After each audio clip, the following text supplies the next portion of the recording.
Hello friends, நீ நான் காதல் என்ன ஆகுதுன்னு பார்க்கலாமா? நம்ம ராகவ் வந்து அபியோட வீட்டுக்கு வருவாருங்க. வந்த உடனே அங்கே எல்லாருக்கும் ரொம்ப சந்தோஷம்.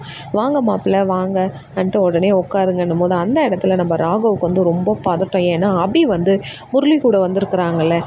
போது எங்கள் வீட்டு மாப்பிள்ளை அவர் கிளம்பிட்டாருப்பா அப்பயே விட்டுட்டு.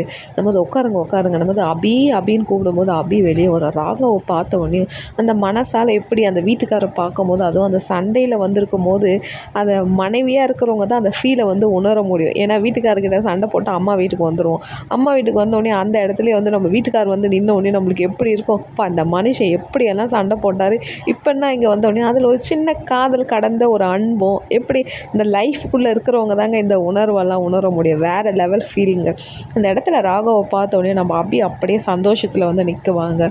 உடனே காஃபி சாப்பிடுங்கன்னும் போது இல்லைன்னும் போது அப்போ அபிக்கிட்ட நான் கொஞ்சம் பேசணும். அப்போ வீட்டில் இருக்கிறவங்க எல்லாம் சந்தோஷப்படுவாங்க. ஐயோ போங்க மாப்பிள்ளை போங்க, பேசுங்கன்னு உடனே அபியோ ராகவும் வந்து அப்படியே பேசுவாங்க. என்ன நீ என்கிட்ட சொல்லாத வந்துட்டேன் போது எனக்கு வரணும்னு தோணுச்சு, நீங்கள் நிம்மதியாக இருக்கணுன்ட்டு தான் நான் இப்போ வந்தேன் போது உங்களுக்கு ஏதாவது நான் எடுத்துகிட்டு வரட்டோம்னா அபிக்கு பேசி நேக்கும் போது நம்ம ராகவுக்கு வந்து ஒரு மாதிரி ஷிவரிங்காக ஆகிடுங்க. அபி சொல்லுவாங்க, என்ன ஆச்சு உங்களுக்கு, என்ன ஆச்சு?